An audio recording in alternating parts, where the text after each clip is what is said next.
e naturalmente a gente caminha com uma situação de estar um pouco maior, de avançar, de evoluir. Nós vamos ver nessa ministração de hoje que de fato esse é um propósito de Deus para nós. O crescimento é um propósito de Deus para nós. E nós lemos aqui Pedro, o apóstolo Pedro escrevendo, ele fala: olha, antes, ao encerrar a sua segunda epístola, ele fala: antes crescei. Aí ele especifica áreas para a gente crescer, porque a preocupação de Pedro não é a gente crescer no mundo empresarial, ou crescer em termos de quantidade de família. Não, ele está preocupado com a questão espiritual, embora o crescimento seja saudável em todas as áreas, mas ele está falando de crescer na área espiritual. Ele fala crescer na graça e no conhecimento de nosso Senhor e Salvador Jesus Cristo. E aí, com base nessa instrução de Pedro, eu coloquei esse tema para nós conversarmos aqui nessa noite, que diz sobre a relevância da igreja para o crescimento do cristão. Então, se eu e você somos cristãos e fomos instruídos por Pedro a crescer na graça e no conhecimento, em que sentido, em que medida, qual é a relevância, qual é a importância da igreja em si para que nós possamos crescer? Qual é a importância da igreja para que nós possamos crescer? Será que o crente que não frequenta a igreja, o crente que não faz parte de uma comunidade, ele encontra as melhores condições para crescer e se tornar um crente maduro, um crente que desenvolveu, que ganhou musculatura na questão espiritual? Será que ele fora da igreja tem essas condições? Nós vamos estudar isso nessa noite, e a proposta que eu tenho diz respeito a igreja é um lugar, é um ambiente melhor que existe para o crente crescer na graça e no conhecimento do nosso Senhor e Salvador Jesus Cristo. É lugar de crescer, a igreja é lugar de crescimento. E em que medida que isso aí vai ser apresentado para os irmãos? É o tema, a relevância da igreja para o crescimento do cristão. Quantos aqui acreditam que já estão em uma estatura que não precisam de crescer mais na presença de Deus? Dê um sinalzinho com a sua mão. Já cheguei, pastor, naquela posição de onde aqui é todo topo, estou nas nuvens, pastor. Da onde eu estou aqui, já estou vendo Deus aqui cara a cara, não tem mais para onde evoluir, avançar. Será que a gente chega nessa posição aqui nessa terra, irmão Floresvaldo? Não, nós temos que aprender mais. Não chega, né, irmão Floresvaldo? A Bíblia diz que nós temos uma etapa, vamos dizer, quando a gente cruzar a linha de chegada, que nós vamos experimentar uma transformação nesse corpo, nessa natureza corrupta, irmão Moisés, que nós seremos glorificados.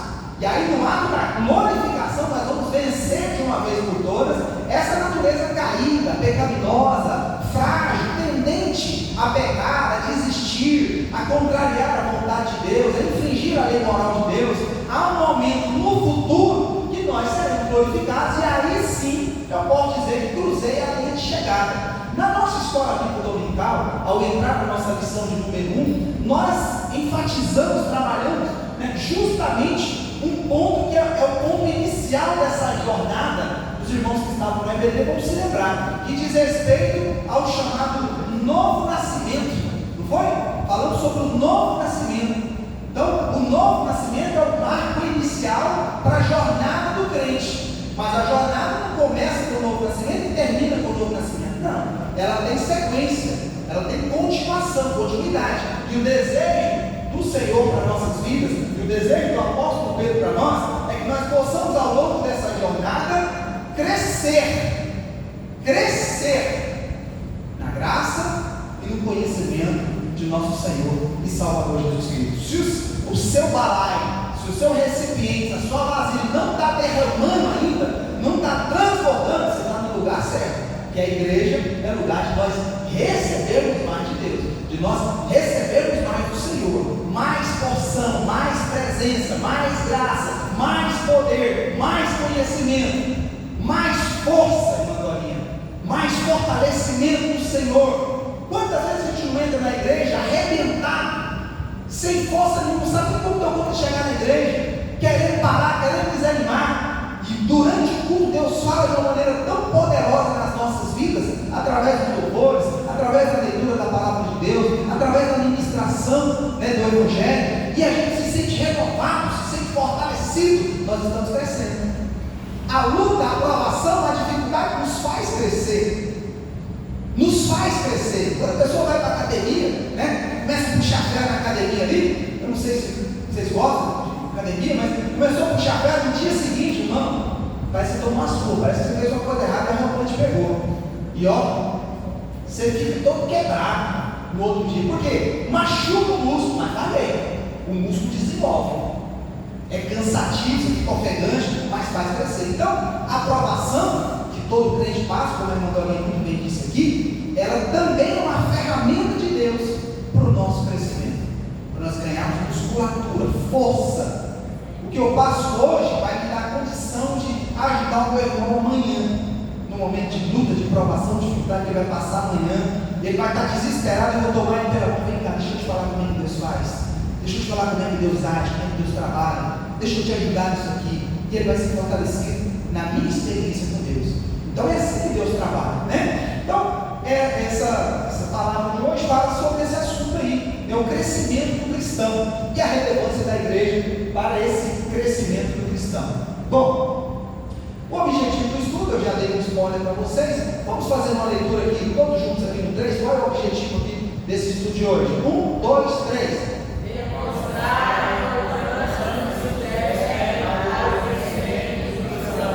A importância do ministério para o crescimento do cristão. Então nós vamos tentar entender, né? E eu acho muito importante essa ministração, Ednei, nessa noite, porque o que eu percebo que vocês talvez vão poder concordar comigo, especialmente depois da pandemia, o povo, as igrejas foram fechadas, as pessoas ficaram impedidas de estar na casa do Senhor, e o povo meio que desatendeu de vir para a igreja, gente.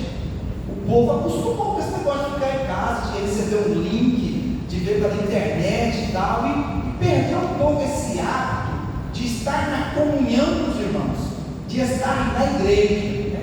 E distante, muitas vezes, ele não está alcançado pelo ministério. O ministério não está ajudando, não está fortalecendo ele. E nós vamos ver que faz falta ter a presença do ministério na vida do cristão, né? Bom, para vocês pensarem sobre esse assunto, eu coloquei ali aquela ilustração para vocês pensarem um pouco sobre a questão do crescimento. E eu coloquei a seguinte afirmação ali, ó: crescer é opção ou é uma necessidade? Crescer. O que vocês acham? Opção ou necessidade? A regra é crescer. A regra é crescer. Eu coloquei uma ali que não cresceu muito, né? E coloquei uma que cresceu muito, estou falando de estatura física aqui, né? Quem conhece esse aqui? Quem conhece? Famoso, né? Nelson Ned, cantor de uma voz esplêndida, né? Maravilhosa, Nelson Ned, sei que vocês conhecem. Eu coloquei a altura dele, e todo mundo sabe que ele era baixinho, mas talvez não saiba a altura que ele tinha. Então o Nelson Ned media 1,12 m. 1,12 era o tamanho dele. Do outro lado tem um grandão ali também, um negão, né? Quem conhece esse aqui? Os meninos conhecem, né? Esse é do basquete norte-americano, esse está vivo e ainda está em atividade, né? Jogador de basquete, né? Esse aqui está perto de um homem de altura normal e esse aqui está perto de um homem de altura normal. Então esse fica pequenininho perto desse homem que é altura normal, mediano, e esse fica grandão perto desse homem de altura normal. LeBron James tem 2,06 m. Veja que o que faz a gente não crescer é um mau funcionamento no organismo. O que gera um nanismo, o que impede o crescimento, claro, tem um fator genético. Se o seu pai é baixo, sua mãe é baixa, não vai ficar igual o LeBron James, 2 e tanto, né? Mas às vezes tem uma situação de que o pai tem uma altura boa, a mãe tem uma altura boa, e a criança não está desenvolvendo, ela não está crescendo. Pode ser um problema, pode ser um distúrbio funcional. Existe um hormônio que atua na questão do crescimento, é um hormônio do crescimento, que é importante verificar se está tudo ok, se está tudo certinho. E especialmente as crianças, né? Elas têm uma preocupação muito grande com esse negócio de crescimento, né? As crianças, quando é pequenininho, lá em casa, todo mês tem que medir a altura dos meninos lá. O Caleb quer saber se eles estão empolgados com o basquete, quer saber se está crescendo. O Júnior está empolgado, mas agora deu estagnado, não está crescendo mais. Todo mês mede, está a mesma coisa, Aí ele já está até me dizendo mais, gente. O Caleb está crescendo um pouquinho também, então, a besteirinha, todo mês acontece um tantinho. Mas a criança em especial fica preocupada, né? Quando ela é pequena, a preocupação de ser grande, quer ficar do tamanho de fulano, do Beltrano, tá? Essa angústia do crescimento. Eu até coloquei aqui uma fotografia, né? Está tão claro para vocês enxergarem, mas aqui os meninos, né? Pequenininho aqui, a gente já com a camiseta da IBD, aqui um pouquinho maior já os meninos, o galera do Júnior, numa festa de Páscoa lá dentro da igreja, aqui eles um pouquinho maior, já mais recente um pouco, já com esse violão meu aí atual, aqui já maior, e aqui já é a virada de ano da igreja, né? Olha o tamanho dos meninos, galera vai cantar com o tamanho, juntar um palmo acima da bandeira. Então, a moral da história que eu coloquei aqui, nós nascemos para crescer. Repita comigo, nascemos para crescer. Vamos de novo, nascemos para crescer. Essa é a regra. A regra é o crescimento. Pastor, onde você vai querer chegar? Calma, estou preparando o terreno. Daqui a pouco eu vou entrar no crescimento espiritual, que é o que vocês querem saber. Mas deixa eu ir sensibilizando primeiro aí a sua vida, seu pensamento, seu coração, para você entender a importância do crescimento. A regra é crescer. Se não está crescendo, está com algum problema. Se está nanico, não está desenvolvendo, algum problema tem. Tem que mexer, tem que tratar, tem que olhar o que está acontecendo. Não é normal a gente ficar estagnado. Deus não fez a gente para viver em estagnação, paralisado, sem desejo de avançar, sem desejo de progredir, de ir além. Não, Deus não fez. Olha ali, ó. Coloquei ali, ó. Crescimento físico, é o primeiro que eu citei aqui, né? Você botei foto aqui dos meninos e tal. Crescimento físico, nascemos para crescer. Nasce um bebezinho pequenininho e vai crescendo. Quando nasce, está tão pequenininho, a gente tem medo até de pegar, então daqui a pouco uns cavalão, né? Você não está tão mais de pegar, de pôr no colo, porque ficou grande, ficou forte, pesado. Você não consegue mais. Mas o crescimento físico acontece. Nós devemos crescer fisicamente, sim, mas há uma regra também que nos orienta a crescer intelectualmente. É importante buscar o crescimento intelectual. Se não fosse assim, não mandava para a escola. Quando a criança vai para a escola, você não começa a ensinar álgebra para ela, né, meu Cláudio? Direto. Não é álgebra que você vai ensinar, né? Ou derivada, né? Equações do segundo grau, não é isso que você vai ensinar. A criança vai ser alfabetizada primeiro, conhecer lá primeiro as vogais. Hoje em dia está diferente o jeito de ensinar as crianças, né? Os meninos já foram com um jeito um pouco, eu acho estranho já. Eu ainda sou da época do Baba e do Bobu, né? Na época a gente aprendia a ler desse jeito. Bem mais a barra, agora está tudo bem diferente, um pouco diferente a forma de ensinar, mas o fato é que há uma progressão do conhecimento intelectual planejada e desejada para as pessoas. Você está pensando que o cirurgião, o cara nasceu cirurgião, entrou no carro, você cirurgião, entrou dentro de uma sala lá, começou a abrir a cabeça das pessoas e cortando. Crescimento intelectual. A pessoa foi para e passo, estudando, até chegar no ponto de ter condições de entender, né, a anatomia do corpo humano, a mecânica humana, o funcionamento do cérebro e tal, para poder arvorar, fazer um exame de imagem, ver como é que não vou abrir aqui, vou cortar aqui, vou ligar aqui e tal, salvar a vida. Porque o conhecimento intelectual foi sendo agregado, né, passo a passo. Crescimento profissional. Será que é interessante nós preocuparmos e desejarmos crescer profissionalmente? Sim ou não? O que vocês acham? É bom demais, é maravilhoso, né? E Deus tem isso para nós. Deus quer isso para nós. A estagnação, ela não é de Deus. Não é de Deus que está parado no tempo, sabe, assim, acomodado, não quer mais nada. Não, Deus tem coisa. Eu tenho falado sobre isso para vocês. Deus tem um novo para a nossa vida. Deus tem novidade para a nossa vida. Às vezes tem um mundo inteiro ali, né, de novidade maravilhosa para você viver, e você não tem coragem de abrir a porta e passar por lá de lá. Não tem coragem de dar um passo para experimentar o novo, né? O fato de eu estar, por exemplo, aqui na igreja, hoje, como pastor da igreja, para mim foi um desafio muito grande. Vocês não têm noção da angústia que o meu coração ficou para eu poder dar esse sim para o pastor Josué. Eu nunca fui pastor de igreja. É desafiador demais. A novidade, o novo, intriga a gente com medo, inseguro.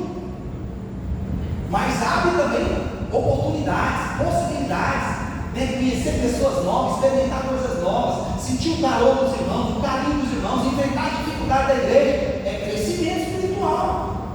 Deus está agregando, Deus está fazendo na minha vida, está fazendo na vida da minha esposa, está fazendo na vida dos meus filhos, porque a gente teve coragem de experimentar o novo de Deus, sair das zoninhas de conforto, né? Debaixo da asinha do pastor Josué, e falar: pastor, deixa eu fazer meu caminho, deixa eu cuidar de gente, deixa eu ver o que acontece, dá oportunidade e tal. Mas é experimentar uma novidade de Deus, é buscar o crescimento que Deus tem para a gente.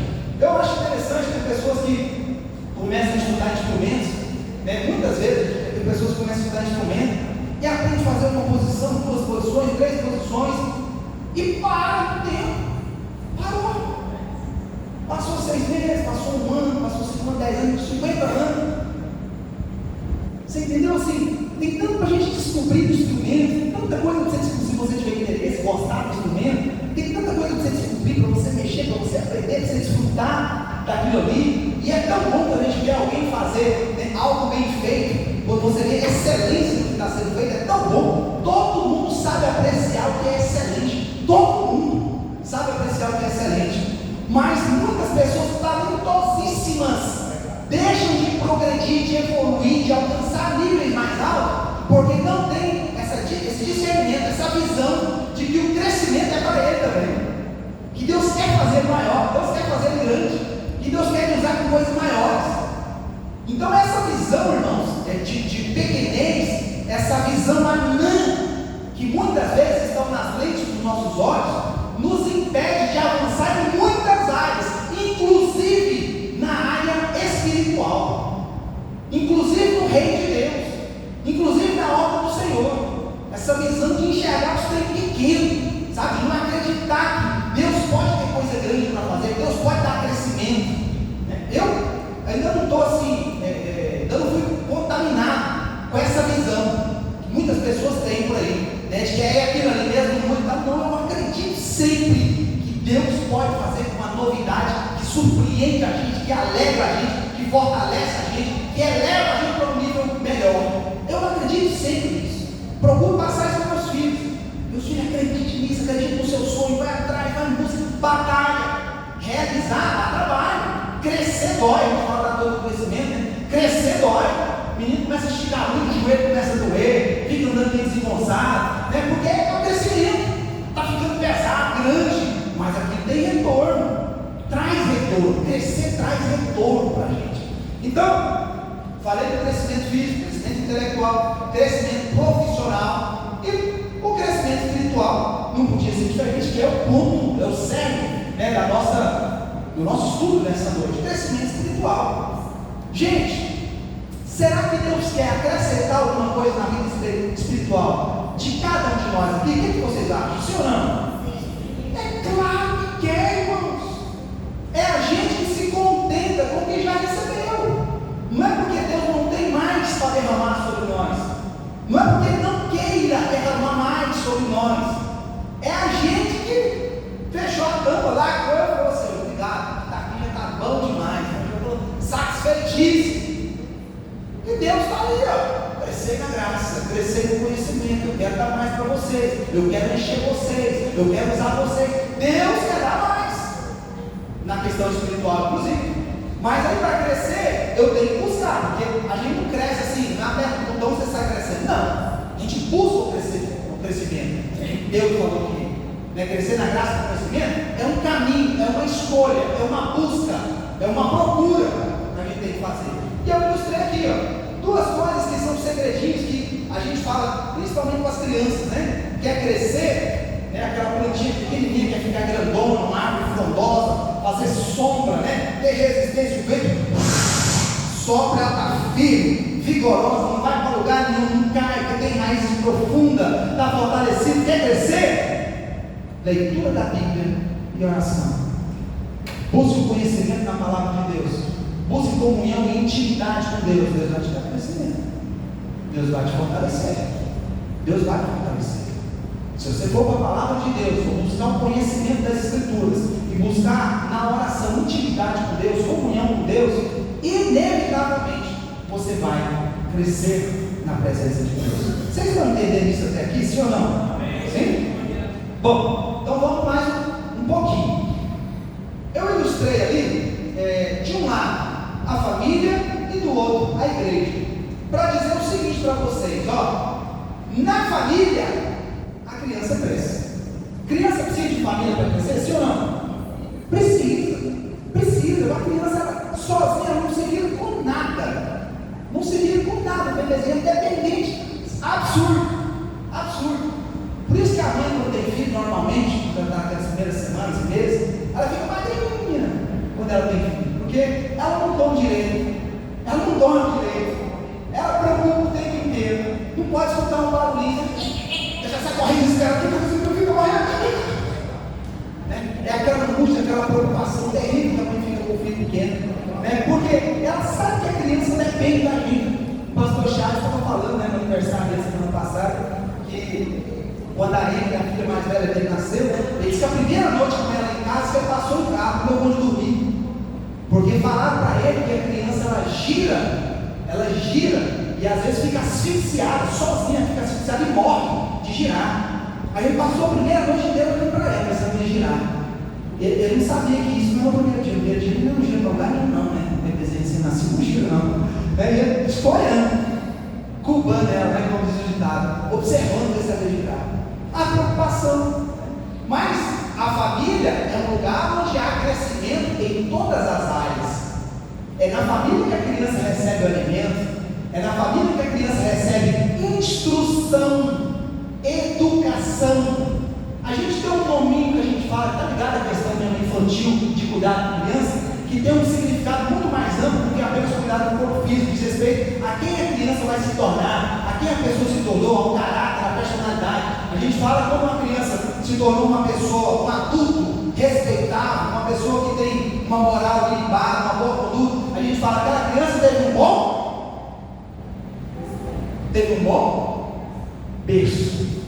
Não é? A gente fala, teve um bom berço. Não é o bercinho só dela ficar guardadinha lá, não. Né? É o berço da instrução, da proteção, da orientação, da advertência, da correção. É o bom berço. Bom berço envolve tudo isso. Então, a criança, ela cresce no seio da família. A criança que não tem família, irmãos, lamentavelmente, vocês sabem que ela vai ter mais dificuldade. Se ela não tiver família, tiver quem cuida dela, quem instrui, quem protege, quem alimenta, quem orienta, quem faz ir para a escola. Pensa bem a criança que faz só o que tem na cabeça. A chance de dar certo. Não quero ir para a escola não quero comer isso aqui não vai funcionar, não vou dormir agora não vai dar certo. Então a criança cresce na família. E eu ilustrei a situação para dizer para vocês o seguinte, que o cristão cresce na igreja. O lugar do crescimento do cristão é na igreja. É dentro da igreja que Deus vai acrescentando, é na comunhão dos irmãos, é dentro da comunidade que Deus vai acrescentando e vai dando crescimento dos irmãos. Então estar desigrejado é um problema seríssimo que nós estamos vivendo, especialmente no momento de igreja pós-pandemia, que o povo perdeu o hábito de vir para a igreja. Nós vamos ver ao longo desses estudos que nós vamos fazer sobre esse assunto aqui, o quanto a igreja ela é importante para o crescimento dos irmãos, quanto ela nos ajuda, porque é aqui que os dons serão manifestados, é aqui que o ministério nos ajuda, nos acolhe, é aqui que eu vou enfrentar dificuldade um com o outro, e isso é de Deus, é bom, ajuda a trabalhar o meu egoísmo, a minha vaidade, ajuda a quebrar esse meu ego enorme. Deus vai trabalhar isso dentro da igreja, Deus vai fazer isso. Então a igreja é lugar de crescimento. Por que a gente tem tanto problema na igreja? O povo não vem para a igreja. Estou falando não da nossa apenas, né? É uma realidade geral. O povo não vem para a igreja, então o povo não tem tratamento, o povo não tem alimento, o povo não tem medicamento, não tem prevenção, fica fraco, fica frágil. O mundão está lá o tempo inteiro, as flechas do diabo cruzando o tempo todo. Toda hora, vez em quando ele pega um. Não tem prevenção, não tem proteção, não tem, como é que fala? A imunidade. aqueles anticorpos. Não tem anticorpos, né, para enfrentar os dardos inflamados do inimigo, porque não está protegido na comunidade dos irmãos. Então essa é a pauta, né, da nossa ministração hoje. É uma aula de introdução nessa. Então eu coloquei ali uma pergunta. Você quer ler comigo 3? Todo mundo? 1, 2, 3.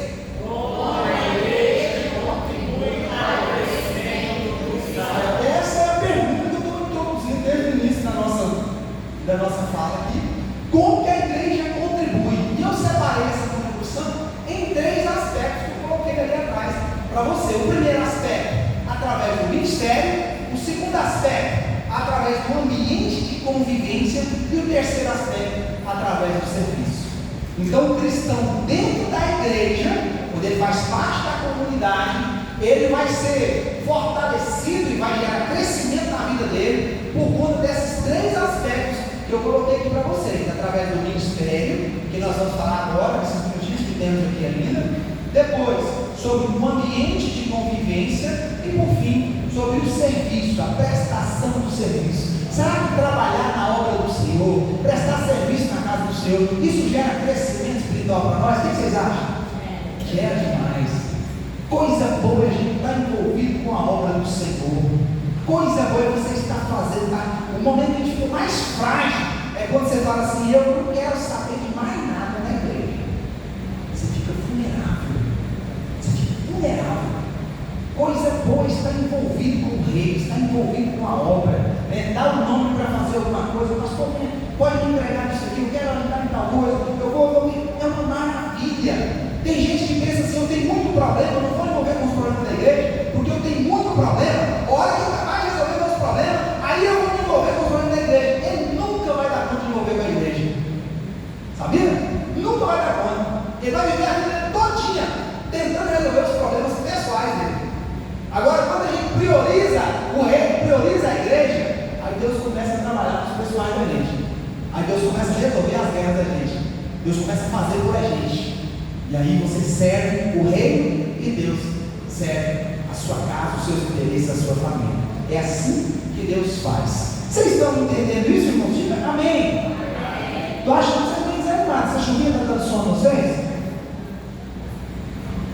Sim ou não? Um pau mentira da igreja, né, Márcia? Então olha só, vamos avançar mais um pouquinho. Coloquei ali. Então, como é que o ministério vai ajudar no crescimento do cristão? Será que ajuda de verdade? Qual é a contribuição do ministério para o crescimento do cristão? Aí o primeiro ponto que eu coloquei para discutir com vocês é: a Bíblia diz que sim, que o ministério ele ajuda no crescimento dos cristãos. Olha o que está em Efésios 4, versículo 11 e 12. O 11 eu coloquei só os tópicos ali no 11, mas eu vou ler inteiro para você. Efésios 4, versículo 11 e o versículo 12. O 11 fala assim: Paulo instruindo os irmãos em Éfeso, e ele, Jesus, designou alguns para apóstolos, outros para profetas, outros para evangelistas e outros para pastores e mestres. Então o que Paulo está dizendo é que dentro da comunidade haverá uma dispensação de dons. Pessoas na comunidade receberão dons. Dons, que são aqueles 5 dons que eu pus separadinho aqui, para vocês saberem. Qual é o primeiro dom, Sara? Sara. Qual o primeiro dom? Aqui, apóstolos. Segundo, profetas. Terceiro, evangelistas. Quarto, pastores. Quinto, mestres. Quem são os apóstolos? Quem sabe? O dom de ser apóstolo. Quem são esses apóstolos? Qual é a área de atuação deles? Mas aqui é como dom, né? Os apóstolos, tá certo, os 12 apóstolos que Jesus escolheu e mandou com ele. Mas o apostolado diz respeito à obra missionária, aqueles que são enviados para levar o apostolado. Eles vão para fora para levar a palavra. Esse é o apostolado. Tem muitas pessoas que são vocacionadas para isso. Pensa numa situação, irmãos, difícil, é dos missionários. Meu Deus, na situação deles, deixa tudo para trás. Deixa tudo. Moisés e o irmão Adriano moraram fora do país um tempo, né? E sabe da dificuldade que é você estar fora do seu país, né? Fora da sua terra, do seu povo, da sua gente, da sua língua. É difícil, né? E eles, o apóstolo, ele vai com um objetivo espiritual. Ele não tem outro retorno, a não ser no campo espiritual. É só espiritual. Então o apóstolo é esse. Deus deixou no ministério dos apóstolos, mas Deus deixou também os profetas. Qual é o uso do dom profético? O que o profeta faz? Ele traz a mensagem de Deus para o homem, para nós. São os profetas. Quem já recebeu alguma profecia aqui? Alguma vez na vida?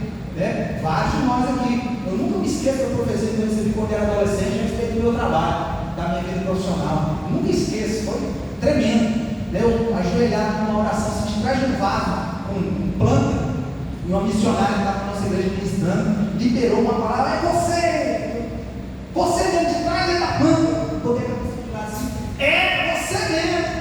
Ele me entregou aquela palavra: eu estou abrindo as portas para você, eu vou te abençoar. Puta glória, aleluia. Ele não deu outro, Deus abriu as portas e me abençoou mesmo. Palavra profética, né? Claro que o mau uso do dom não é objeto da nossa explanação de hoje, mas traz problemas terríveis, né? O mau uso do dom. Eu lembro de uma situação também, né, de uma irmã da nossa igreja, que era casada já com um rapaz bem mais novo que ela. O sonho do rapaz era ter filho. A irmã, com mais idade, já não estava mais naquela época, não teve facilidade de ter filho mais, e não sei nem se ela já estava impedida absolutamente de ter filho, mas eles vinham tentando há muito tempo, né? E não estava dando certo. A irmã liberou a palavra de filho para eles lá, pensa uma alegria que eles ficaram e tal, e não aconteceu, né? E a gente, quando recebe uma palavra, uma profetada, né? A gente fala, quando a gente entende que o problema é o profeta, que está entendendo o plano de Deus, tudo bem. O problema é pensar que é Deus que não cumpriu a palavra dele, né? Isso é ruim, traz uma consequência terrível na vida do cristão, quando ele se decepciona com Deus. Ele mas Deus falou que ia fazer e Deus não fez. Então é terrível usar o dom de forma equivocada. Outro dom dos evangelistas, né? Aqueles que anunciam as boas novas, anunciam o evangelho. Os pastores, que eu coloquei em caixa alta. Irmãos, para que serve um pastor? Se é que serve para alguma coisa, para que serve esse dom do pastorado? Qual é a utilidade do pastor? Fala para mim aí. Diz que tem algum motivo eu estar aqui nessa noite. Apacentar, cuidar, né? Orientar, guardar, instruir. É para isso que serve o pastor. O pastor, ele é um guardador espiritual. Pastor, mas eu acho que você não tem experiência, você nunca dirigiu igreja, pastor. Eu sei, não estou mandando fé você não. A gente tem que depender de Deus, irmãos. Tem que ter a primeira igreja, não é verdade? Tem que ter. Aí tem a direção do seu pastor que fala: filho, eu vou te dar a oportunidade. Deus confirmou no meu coração. E você vem pela fé. Se você vai dar certo, não vai dar certo, se o povo vai te acolher, não vai te acolher, se vai te ouvir, não vai te ouvir, é só o tempo que vai dizer, né? O que vai ser o legado do pastor Cleison aqui em Vila Maria? Só o tempo que vai dizer. Como é que vocês vão lembrar de mim no dia que eu sair, entregar essa chave para alguém aqui e sair dessa porta para fora? É o tempo que vai dizer. Eu estou atendendo um chamado de Deus. Estou como pastor da igreja. E assim com todos os pastores. Eu tenho aprendido, todo pastor tem algo para nos ensinar. Todo pastor. Não tem nenhum pastor que não acrescenta nada na vida da gente. Mas é muito importante ter pastor. É muito importante. O pastor ele tem um papel fundamental na nossa vida. É igual o pai e os filhos. Igual o pai e os filhos. O pai pode estar velhinho e o filho cresceu, né? O filho estudou, se tornou um doutor, se tornou médico, se tornou importante, se tornou um governador, um presidente, sei lá o que ele virou na vida, né? Mas a hora que o pai se entende velho, ele chega, né? Chama ele no canto e fala: meu filho, vem cá. Não é assim não, meu filho. Está errado o que você está fazendo. A melhor coisa que o filho faz é murchar as orelhinhas dele e falar: o senhor tem razão, meu pai. Porque o pai sempre está certo em relação ao filho. Ele está investindo de autoridade espiritual sobre a vida do filho. A mãe, eles têm autoridade de Deus para ter governo sobre a vida dos filhos. E assim é a questão do pastor. Eu não aceito o pastor me orientar, o instruir eu fazer. Bom, aí já é problema seu. Mas Deus estabelece um regramento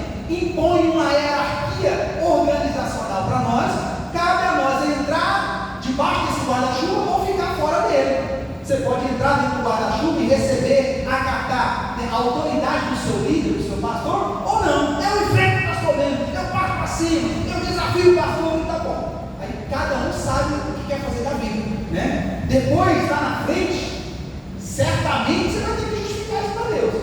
Haverá um tratamento, uma prestação de contas. Talvez não é nem na eternidade. Pode ser que nessa vida mesmo, às vezes eu chamo para um acerto de contas. E é pesado. Então, sim, uma coisa que eu aprendi, procuro viver isso, procurei sempre viver isso, é o respeito a essas figuras que têm autoridade sobre nossas vidas, né? Então, além dos pastores, os mestres. Quem são os mestres, Natan? Quem são os mestres? Os mestres. Quem são os mestres? Qual é o dom do mestre? O que o mestre faz? É só mandar? Estou falando aqui, ó, ensinar. Então, o mestre é aquele que tem aquela facilidade de transmitir conhecimento. Você vê ele falando, nossa, quando ele fala, parece que fica fácil, parece que a gente entende, parece que enfia dentro da cabeça do mestre.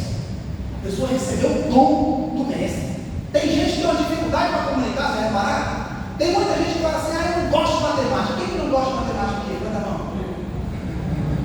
Normalmente, quem não gosta de matemática é porque teve um professor ruim de matemática lá atrás. Normalmente é isso. Porque matemática realmente, se a gente não entender, aí fica difícil, complicado. Porque a matemática é uma ciência exata, nunca dá mais ou menos. Ou é ou não é. Não é? Não tem como dizer. Ou é 3 ou é 4. Não tem como ser 3,5, 3,2, 2. Não, é 3 ou é 4. É exato. Se o professor não te ajuda a entender, né, o funcionamento da matemática, você vai ter dificuldade de gostar da matemática, né? Porque o professor tinha problema na comunicação, na transmissão do método. Então Deus deixou para nós também mestres. Eu considero o pastor Pedro Souza, irmão do Floresval, um mestre.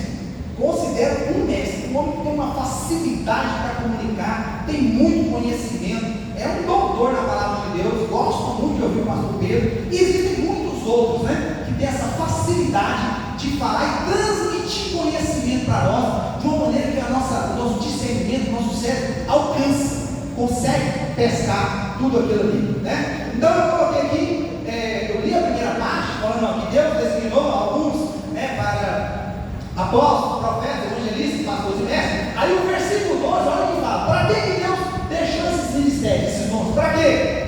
Com vistas ao aperfeiçoamento dos santos, para o desempenho do seu serviço, para a edificação do corpo de Cristo. É simples demais, irmão. A gente não entende porque não quer, mas é muito simples. Deus nos dá crescimento através do ministério. O ministério é composto com talentos e dons que o próprio Deus estabeleceu. Sim, fala para mim. Sim, vai. Apóstolos, profetas, evangelistas, pastores e mestres. Deus deu isso para essas pessoas, para eles ostentarem na igreja, foi? Para eles ostentarem, mas me respeita, mas eu sou mestre, me respeita, eu sou profeta. Foi para isso que nós estamos aqui? Porque logo no versículo 12, Paulo vai falar para quem foi. Ele vai falar para quem foi lá, ó, para o aperfeiçoamento dos santos. Para quê? Para o desempenho do seu serviço, para a edificação do corpo de Cristo. E quem é o corpo de Cristo? Nós somos o corpo de Cristo. Cada um de nós que compomos a igreja somos o corpo de Cristo. Deixa eu avançar um pouquinho. Outro aspecto ainda ligado. Vejamos o modelo da igreja primitiva. Vamos ver então se a igreja tinha importância também, o ministério tinha importância no crescimento dos irmãos, lá na igreja primitiva, lá atrás, lá na igreja primitiva, lá no início. Atos 2, 42, eu coloquei um versículo aqui para vocês verem. Vamos ler no 3, que está em Atos 2, 42? 1, 2, 3. E perseveraram na doutrina dos apóstolos, e na comunhão, no partilho do pão e nas orações. Atos 2, 42. Então, esse texto, só para refrescar a sua memória, o que aconteceu antes disso, um pouquinho antes disso? Os apóstolos, que o Júnior falou, que eles andaram com Jesus, né, que eles que andaram com Jesus, fizeram estágio prático com Jesus, vendo Jesus fazer. depois que Jesus morreu e ressuscitou e ascendeu ao céu, eles ficaram aguardando o cumprimento da promessa. Capítulo 2, Atos capítulo 2, aguardando no cenário a descida do Espírito Santo. Depois que desceu o Espírito Santo, que teve o cumprimento da promessa, 10 dias após a ascensão de Jesus, o Espírito Santo desceu, o Consolador desceu, e eles foram cheios da presença de Deus, receberam o poder de Deus, falaram em novas línguas, o evento da glossolalia, falaram em línguas estranhas, e o povo ficou impactado, porque o povo que era de várias partes do mundo entendia acerca das coisas grandes de Deus no seu próprio idioma e sabia que eles eram homens incultos, e eles falando em línguas e tocando o coração das pessoas com aquelas palavras. Diz o texto que eles pensavam tão bem. Não, Pedro levantou e pregou o seu primeiro sermão. Após ele confrontar o povo e dizer: olha, não tem nada de bebedice nenhuma não, isso é o cumprimento da promessa. Jesus falou que o Espírito Santo viria sobre nós, e nós estamos agora sendo cheios do poder de Deus. Esse Jesus, aquele mesmo que vocês julgaram e condenaram injustamente, que mataram, mas ao terceiro dia ressuscitou. E se vocês se arrependeram, vocês também podem ter salvação, poder fazer transformar. Alguém quer receber Jesus? 3.000 almas levantaram as mãos: eu quero esse Jesus para a minha vida. 3.000 se converteram. Isso é o início da igreja. Essa é a igreja primitiva que está no tópico que eu coloquei no tópico 2 ali. A igreja tinha mais ou menos 120, se eu não estou enganado. É isso, Gilmar? Que estava no cenário? Acho que eram mais ou menos 120, não era isso? Que a Bíblia fala? 120 no cenário. Agora, de repente, lembra que eu falei que o normal é crescer? A igreja tinha 120 crentes, tinha escondido. Agora, de 120 aumentou para quanto? 3.120. Num sermão só. 3.120. 3.120. Pensa num sermão só. E aí, Atos 2,42 está falando sobre esses irmãos que acabaram de se converter. E como é que eles vão fazer agora? Recebeu Jesus, arrependeu, converteu. E agora o que eles vão fazer? Aí perseveraram na doutrina dos apóstolos. A doutrina é o ensino. Quem ia falar para eles como é que deveria ser a conduta deles agora para frente? Os apóstolos, porque eles andaram com Jesus. E o texto vai dizer que eles perseveraram na conduta dos apóstolos, e por isso eles foram abençoados. Se você vê os outros versículos da frente, você vê que Deus prosperou e abençoou eles, porque eles perseveraram na doutrina dos apóstolos. Atos 9:31 fala assim: os ensinos de Pedro e dos demais apóstolos propiciaram um estrondoso crescimento da igreja. Atos 9:31. A igreja passava por um período de paz em toda a Judéia, Galiléia e Samaria. Ela se edificava e encorajada pelo Espírito Santo, crescia em número, vivendo no temor do Senhor. Atos 9:31. Então, ouvir, aprender os ensinos, as doutrinas de Jesus e seguir gera crescimento para a igreja. Quem ensinava? Jesus não estava aqui mais, eram os apóstolos. Eram eles que tinham o dever, o legado de transmitir o modo de viver, o modus vivendi daquela igreja nova. Eram os apóstolos que ensinavam. Então, quando a pessoa está afastada da convivência, está afastada da instrução, está afastada da terça-feira, está afastado do domingo na escola dominical, ele começa a ver distante esses ensinamentos, essas doutrinas, começa a ficar distante, começa a ter facilidade para transmitir com essas leis, com esses ensinamentos, com essas lições, com essas doutrinas que tem, e isso impede o crescimento da igreja de Jesus. Olha só, o ministério de ensino alcançou seu apogeu com o próprio Cristo. Com o próprio Cristo. Ele foi, Jesus, mais conhecido como mestre do que como pregador. Já viram que muitas vezes o povo chegava até ele e falava: mestre, bom mestre. Já viram?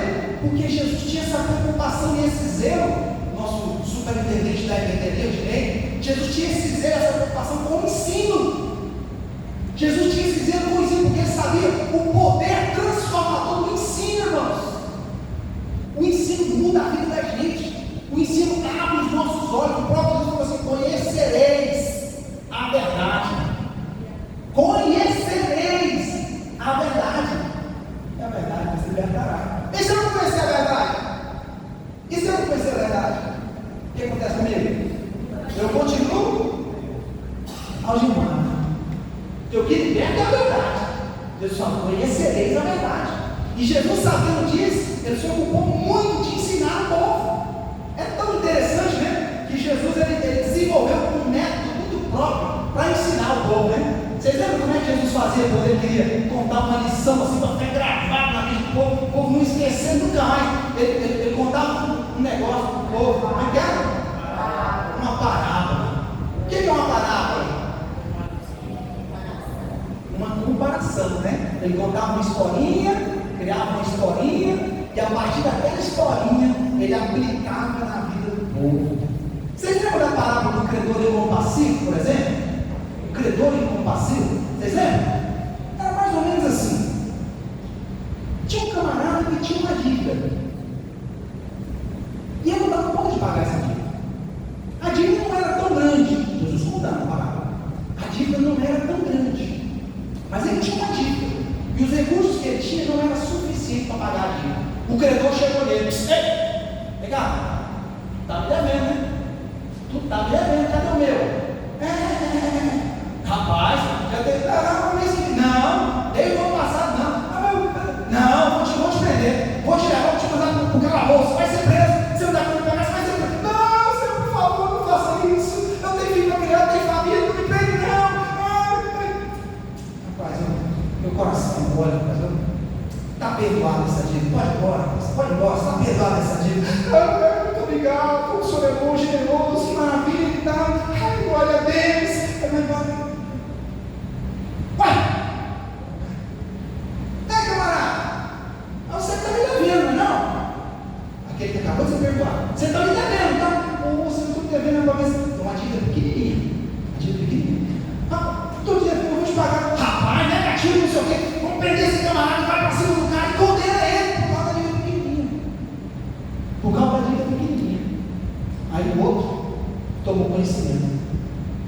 E houve uma penalidade imposta a esse primeiro, porque ele não teve coerência em relação ao perdão que ele recebeu.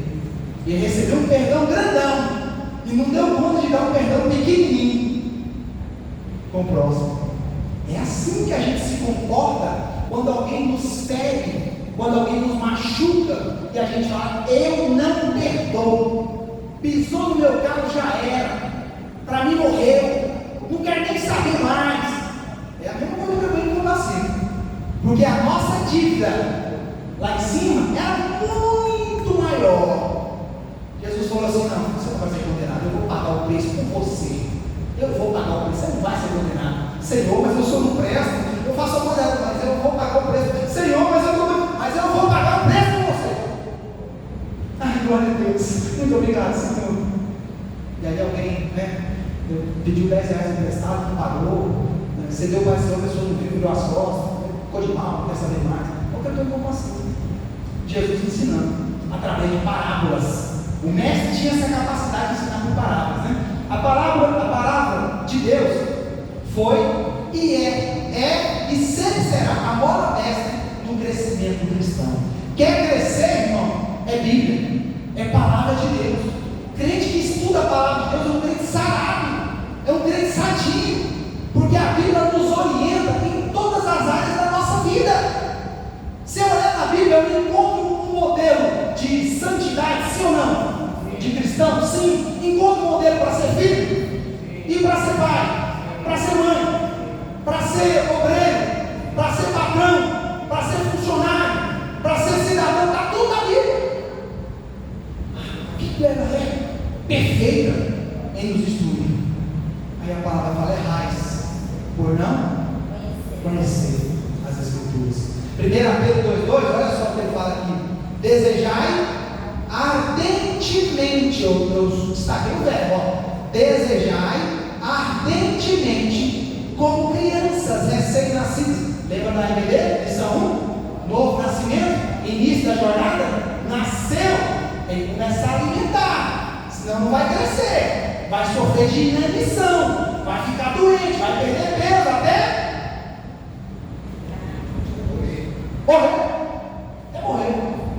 morrer, porque não está alimentando, não tem energia, não tem vitamina. Mas Pedro fala assim: ó, desejai ardentemente. Já viu a criança não quer mamar? O jeito dela vai ficar É só um barulhinho, né? Você quer mamar, né? É isso que ela faz? Quer mamar? É, gente? Criança quer mamar, tá no beijo. A mãe não lembrou da mamar. Vocês esqueceram como é que é, né? Pensa na tribulação. Eles faltam pouco quebrar a casa. Quando eles querem mamar.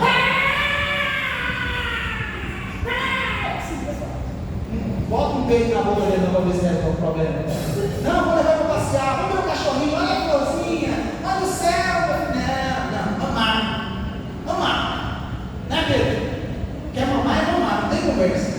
Então, desejar ardentemente, como crianças recém-nascidas, o genuíno leite espiritual, ó glória, para que por ele vos seja dado crescimento para salvação. Você está entendendo essa palavra, sim ou não? Vou finalizar o último ponto aqui, que acabou de meu horário.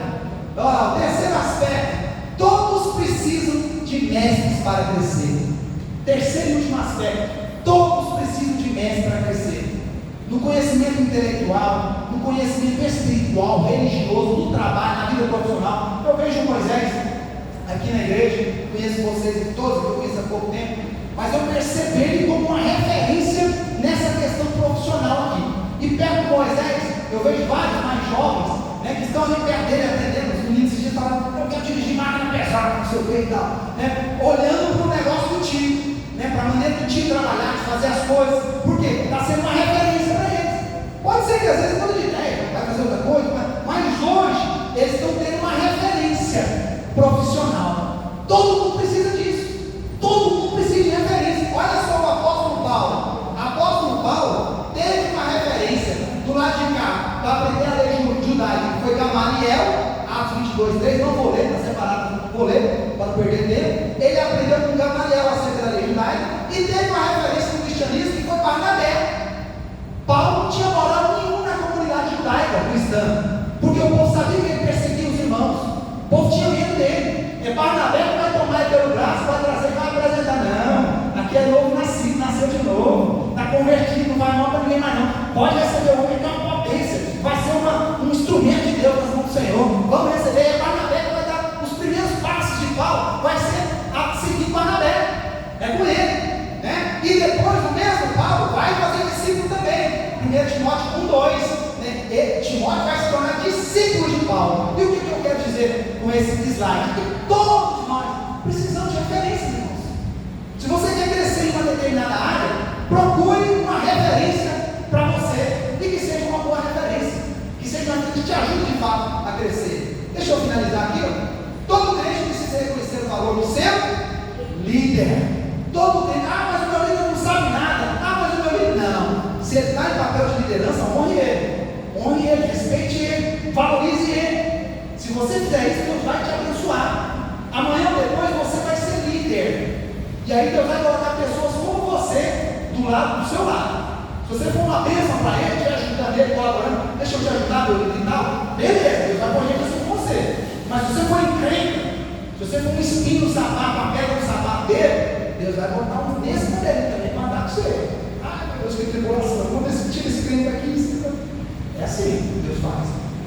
Hebreus 3:17. Obedeçam aos seus líderes e submetam-se à autoridade deles. Eles cuidam de vocês como quem deve prestar contas. Obedeçam-lhes para que o trabalho deles seja uma alegria e não um peso, pois isso não seria proveitoso para vocês. Eu finalizo aqui dizendo: ter alguém para me instruir de fato é bom, sim ou não? Sim. Mas na igreja existem muitas pessoas defeituosas, sim ou não? Sim. Dessa forma, pode vocês falar assim mais alto agora? Eu vou fazer o teste de novo.